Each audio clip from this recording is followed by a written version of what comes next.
पश्चिम बंगाल की राजनीति में बड़ा उलटफेर हुआ है।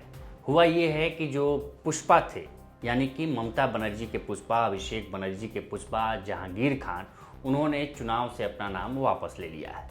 उन्होंने कहा है कि वो अब चुनाव नहीं लड़ेंगे फालता से। फालता एक हॉट सीट है, वहाँ से पिछले 15 साल से टीएमसी जीतती आ रही है और कहा जाता है कि जहांगीर खान अभिषेक बनर्जी के बहुत करीबी हैं, लेकिन अब उन्होंने नाम वापस ले लिया है। कुछ दिन पहले ही वो हाई कोर्ट पहुंचे थे। हाई कोर्ट में उन्होंने कहा था कि भाई हमारी कभी भी यहाँ गिरफ्तारी हो सकती है, तो हाई कोर्ट ने उनको 26 तारीख तक गिरफ्तारी न करने के आदेश दिए थे।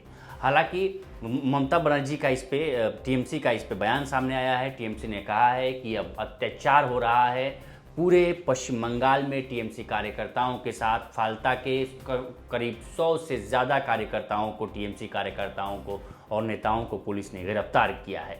तो क्या ये डेमोक्रेसी की गिरफ्तारी है? लोग सवाल कर रहे हैं कि आप डरा धमका के कहीं चुनाव करा रहे हैं, तो क्या ये डेमोक्रेसी खतरे में इससे नहीं है?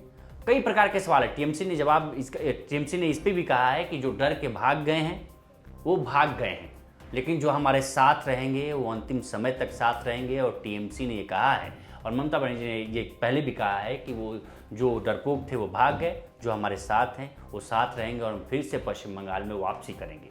लेकिन सवाल सिर्फ इतना भर का नहीं है कि जहांगीर खान ने अपना नाम वापस ले लिया है चुनाव से एंड 2 दिन वक्त पहले। रीपोलिंग होनी है 21 मई को। आज 19 मई की तारीख है।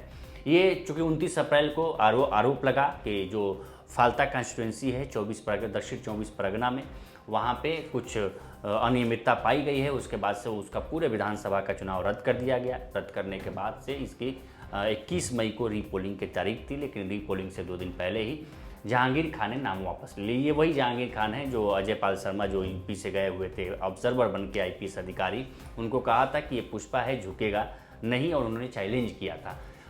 लेकिन सवाल ये है कि ये कहा जा रहा है कि जिन फालता से 100 से ज़्यादा टीएमसी नेताओं की गिरफ्तारी हुई है, तो अब जहांगीर खान के साथ कोई चुनाव प्रचार करने के लिए नहीं था।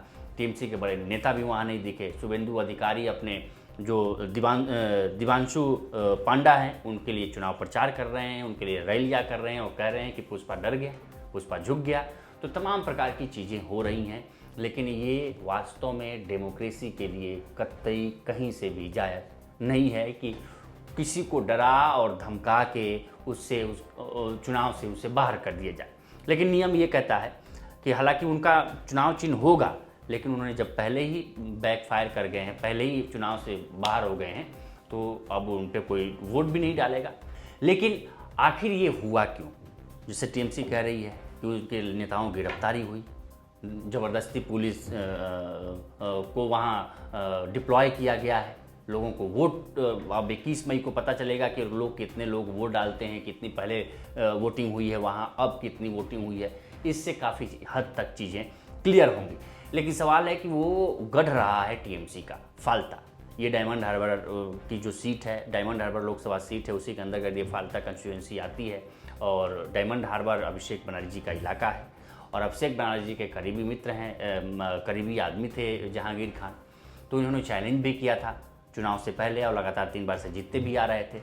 लेकिन अब फालता सीट पे बीजेपी दावा कर रही है कि अब वो जीत के आएगी और फालता का डेवलपमेंट करेगी। लेकिन सवाल फिर वही है कि आखिर इन्होंने ये ऐसा कदम, जहांगीर खान ने कदम क्यों उठाया? क्या ये डेमोक्रेसी के लिए सही है?